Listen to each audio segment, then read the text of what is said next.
O diba, super old bell. 1867. Campana, Latin, Spanish. San Jose, Año Domini, 1867. The principal parts of a bell are the crown, head, waist, or bell proper, sound rim, mouth, and clapper. These bells are made of bronze. This house of bells was built through the generosity of Saint Joseph the Worker, parishioners, and friends.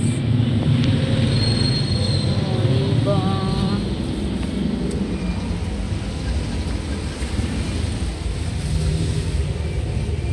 Wala na yung pinapatunog.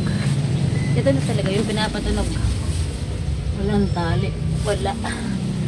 Hindi siya tutunog. Santa Maria, Bukawi. Bukawi. Anyo 1793.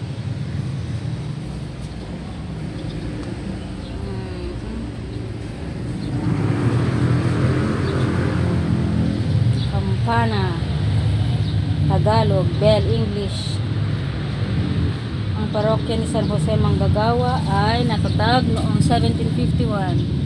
Isang Fransiskanong pari mula sa parokya ni San Francisco de Assis nang may kawayan ang dumating sa lupaing ito. Siya ay nagsama ng mga mananampalataya mula sa kanyang parokya na nagsipagtayo ng bahay at dito na nanirahan. Dahilan sa bulubundukin ang lugar na pinagtayo ng simbahan ng patrong San Jose, ito ay tinawag na San Jose del Monte.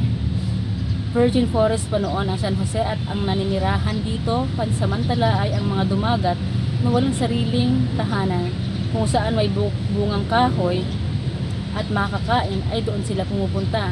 Ang unang simbahang itinayo dito ay yari sa kugon at kawayan. Makalipas ang maraming taon bago pa ang taong 1900 ay yari na sa bato ang simbahan sa lugar din ito.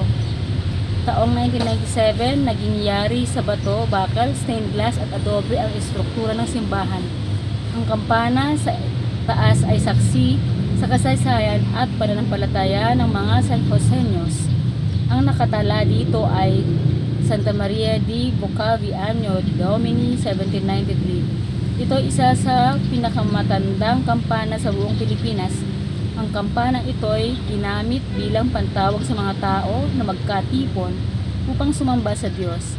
Ang tunog nito ay paanyaya sa mananampalataya na lumapit at manalangin nang may pasasalamat sa Diyos na mapagbahal, tapat at mapagpala.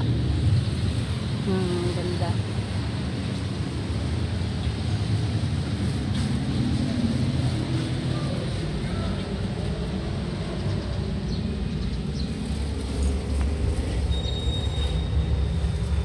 Wala na rin yung hinihil. Campana, Latin, Spanish. Caption, San Jose se refundió siendo cura barroco. LMRPF, Marceliano, Tapeteado, año 1884. Bell is used to invite people to gather together and devote time to God. Bell ringing is also a call to indicate festive occasions and devotional practices such as Angelus. Note, this house of bells was blessed during the Golden Jubilee of the Diocese of Malolos by Most Reverend Jose F. Oliveros, D.D., Bishop of Malolos, on July 29, 2012, with Reverend Reverend Father Narciso S. Sampana, Parish Priest of Saint Joseph the Worker. Blessed be the name of the Lord, both now and forever. Psalm 113:2.